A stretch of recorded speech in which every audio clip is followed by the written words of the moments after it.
जो ज्यादा सोचते हैं। नमस्कार दोस्तों, जय बुद्धम।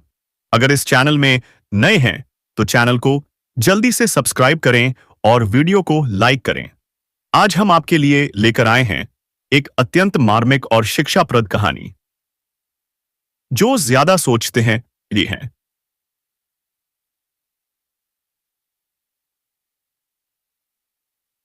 बुद्ध के जीवन से जुड़ी एक ऐसी कथा जो हमारे मन के भीतर चलने वाले विचारों की अनावश्यक हलचल पर प्रकाश डालती है।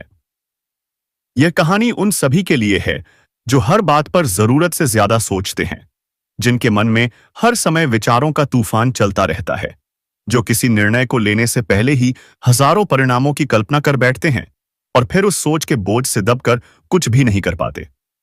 तो आइए, चलिए चलते हैं बुद्ध के युग में। कहानी आरंभ बहुत समय पहले की बात है। गौतम बुद्ध श्रावस्ती के पास जेतवन विहार में निवास कर रहे थे। वहां दूर दूर से लोग आते, अपने दुखों की कहानियां सुनाते और बुद्ध की शिक्षाओं से समाधान पाते। एक दिन एक युवक बुद्ध के पास आया। उसके चेहरे पर घबराहट थी, आंखें बेचैन थीं और शरीर थका हुआ। वह बुद्ध के चरणों में गिर पड़ा और बोला, भगवान, मेरा जीवन एक बोझ बन गया है। मैं हर बात पर इतना सोचता हूं कि निर्णय ही नहीं ले पाता। क्या करूं, क्या न करूं, यही सोचते सोचते दिन और रात बीत जाते हैं। कृपया मुझे मार्ग दिखाइए। बुद्ध ने शांत स्वर में पूछा। तुम किस विषय में इतना सोचते हो? युवक बोला। हर विषय में। छोटी बात भी हो तो मैं सोचता हूं इसका क्या असर होगा, लोग क्या कहेंगे, यदि मैंने गलती की तो क्या होगा, अगर यह निर्णय गलत निकला तो क्या होगा, और इस सोच में मैं कुछ कर ही नहीं पाता। बुद्ध की मुस्कान और एक प्रयोग। बुद्ध मुस्कुराए। उन्होंने पास खड़े आनंद से कहा, इस युवक को कल सुबह भिक्षुओं के बगीचे में ले चलो, वहां एक अभ्यास करेंगे। अगले दिन युवक बुद्ध के साथ बगीचे में गया। बुद्ध ने उसे एक मिट्टी का घड़ा थमाया और कहा, इसमें थोड़ा पानी भरो। युवक ने वैसा ही किया।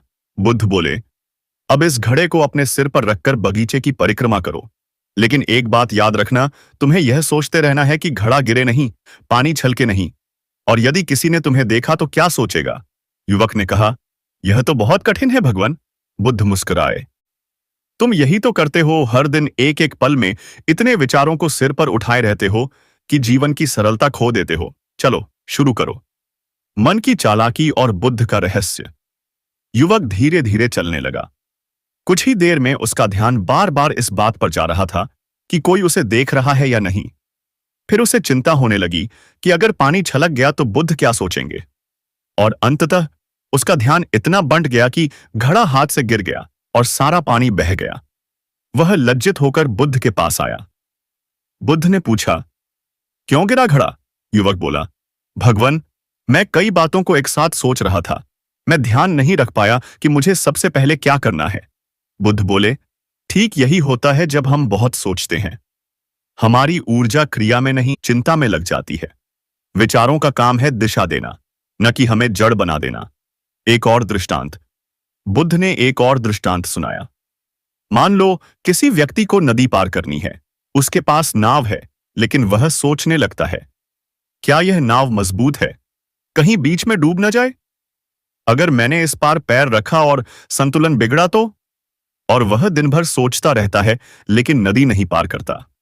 दूसरी ओर एक और व्यक्ति आता है।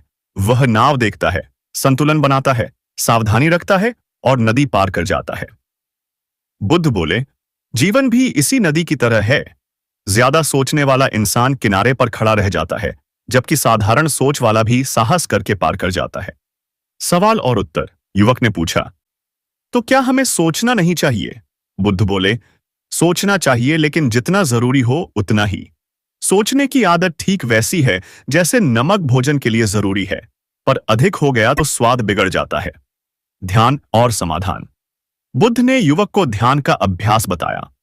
उन्होंने कहा, प्रत्येक दिन कुछ समय श्वास पर ध्यान दो। विचार आएंगे, पर उन्हें मत पकड़ो। उन्हें ऐसे देखने की आदत डालो जैसे आकाश में बादल हो, आते हैं, जाते हैं, पर आकाश स्थिर रहता है। तुम वह आकाश बनो। कुछ सप्ताह बीते। युवक ने ध्यान का अभ्यास शुरू किया। वह अब विचारों को आते जाते देखता, लेकिन उनमें डूबता नहीं था। धीरे धीरे उसकी बेचैनी कम हुई, उसका मन शांत हुआ, निर्णय लेने की शक्ति लौटी। कहानी का सार: कुछ महीनों बाद वही युवक फिर बुद्ध के पास आया।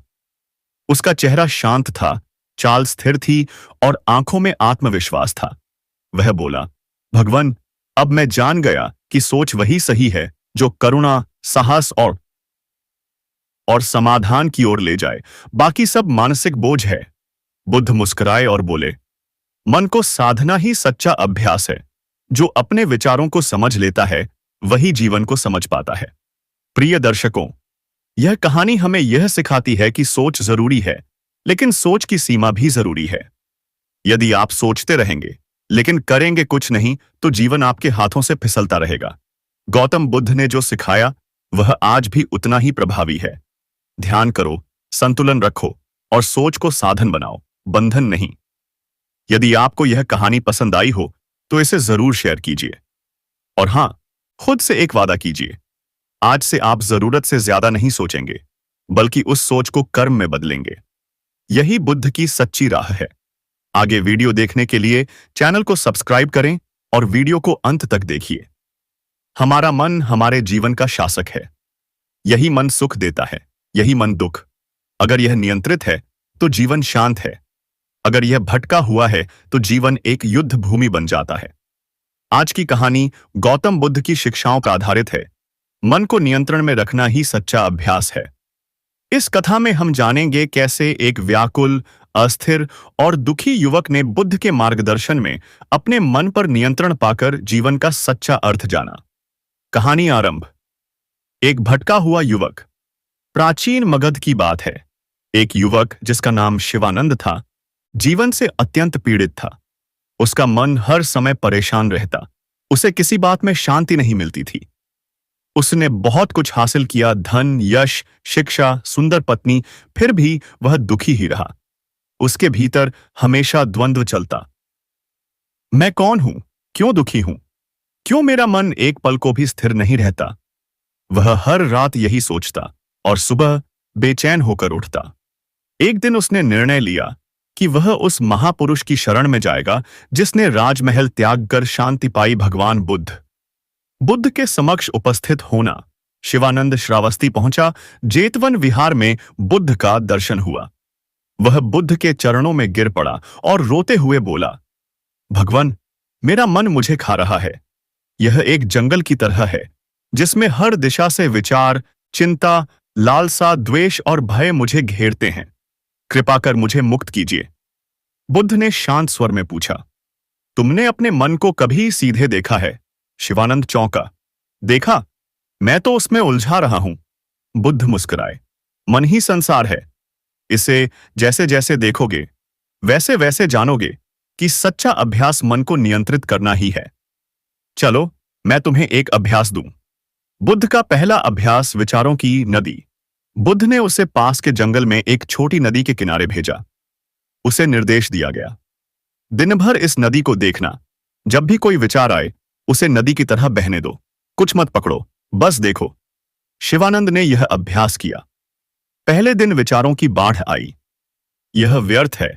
क्या बुद्ध मुझे नदी दिखाने लाए थे? मेरी पत्नी क्या सोच रही होगी? मेरे व्यापार का क्या होगा? पर उसने बुद्ध की बात याद रखी। कुछ मत पकड़ो। धीरे धीरे एक अजीब सी शांति उतरने लगी। विचार आने लगे और जैसे पानी की लहरें आती जाती, पर वह स्थिर बैठा रहा। शाम को बुद्ध ने पूछा, क्या अनुभव हुआ?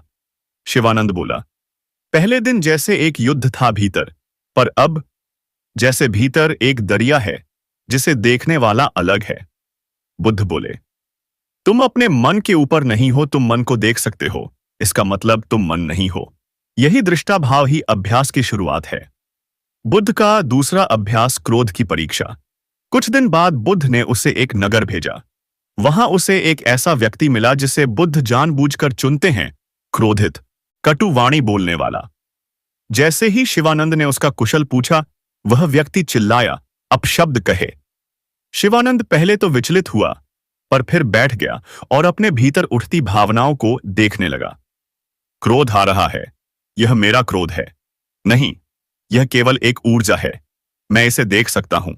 मैं इसे नहीं पकड़ूंगा। कुछ ही समय में वह क्रोध चला गया। वह बुद्ध के पास लौटा। बुद्ध मुस्कुराए और बोले, मन में आने वाले भाव केवल अतिथि हैं। जब तक तुम द्वार खोलते नहीं, वे अंदर नहीं आ सकते। उन्हें देखना सीखो, बस देखना। बुद्ध की शिक्षा अभ्यास क्या है? बुद्ध ने एक सभा में कहा, सच्चा योगी वह नहीं जो जंगल में बैठा है, बल्कि वह है जो अपने मन को प्रतिपल देखता है। मन की गति हवा से तेज है, इसे बांधना नहीं, समझना है। हर क्रिया से पहले सोचो, यह मेरे अभ्यास में सहायक है या बाधक। हर भावना को देखो, यह मेरे शुद्ध मन को छू रही है या विकारों को बढ़ा रही है। मन को नियंत्रण में रखना ही सच्चा अभ्यास है। श्वास को देखकर जीना, ध्यान में रहना, प्रतिक्रिया नहीं करना, यही मुक्ति का द्वार है। शिवानंद की परीक्षा, स्त्री और आकर्षण। एक दिन शिवानंद ध्यान में बैठा था। एक सुंदर स्त्री वहां से निकली। क्षण भर के लिए उसका मन डगमगाया। विचार आया, क्या यह स्त्री मुझे देख रही थी? उसके मन में आकर्षण की लहर उठी। पर अब वह साधक बन चुका था। उसने विचार को देखा, स्वीकार किया और फिर पूछा, हे विचार, तू कहां से आया है? आवाज आई, वासना से। उसने उत्तर दिया, मैं अब अभ्यास कर रहा हूं। तुम जा सकते हो। और वह विचार चला गया। सम्यक अभ्यास की परिभाषा बुद्ध ने एक दिन समझाया। अभ्यास का अर्थ है 1. मन के प्रति सजग रहना। 2. हर विचार, हर भावना, हर प्रतिक्रिया को पहले देखना, फिर उत्तर देना। 3. अपने अंदर के विकारों को बाहर से नहीं, भीतर से पहचानना। 4. क्रिया से पहले ध्यान, प्रतिक्रिया से पहले मौन। मन जब वश में होता है, तभी संसार आपके वश में आता है। जब मन भटकता है, तब संसार आपको खींचता है। शिवानंद का परिवर्तन। महीनों के अभ्यास के बाद शिवानंद पूरी तरह बदल चुका था। अब वह शांत था, स्थिर था और करुणामय हो गया था। उसके चेहरे पर अब स्थायी मुस्कान थी। लोग उससे मिलने आते और उसकी आंखों में बुद्ध को देख पाते। एक दिन किसी ने पूछा, तुम में ऐसा परिवर्तन कैसे आया? शिवानंद बोला, मैंने मन को समझा, उसे थामा नहीं। मैंने अभ्यास किया, विचारों से पहचान हटाई और शांति मेरी अपनी बन गई। कहानी का सार। गौतम बुद्ध ने अंत में कहा, मन को नियंत्रण में रखना ही सच्चा अभ्यास है। ध्यान, विवेक और निरंतर निरीक्षण यही धर्म है, यही साधना है, यही मुक्ति है। मन के बिना संसार नहीं है। मन को जीत लिया तो सब कुछ जीत लिया। निष्कर्ष। प्रिय मित्रों, आज की इस लंबी और गहन कहानी से हम यही सीखते हैं। मन को नियंत्रित करने का अभ्यास ही सच्चा धर्म है। कोई वस्तु, कोई व्यक्ति, कोई परिस्थिति आपको उतना कष्ट नहीं देती जितना आपका अनियंत्रित मन। तो आज से प्रण लें, हम अपने विचारों को देखेंगे, भावनाओं को समझेंगे और प्रतिक्रिया से पहले मौन धारण करेंगे। यही बुद्ध का मार्ग है, जागरण, अभ्यास और मुक्ति। हर हर बुद्धम। अगर आप अभी तक हमारे चैनल को सब्सक्राइब नहीं किए हैं, तो चैनल को जल्दी से सब्सक्राइब करें और वीडियो को लाइक करें। धन्यवाद।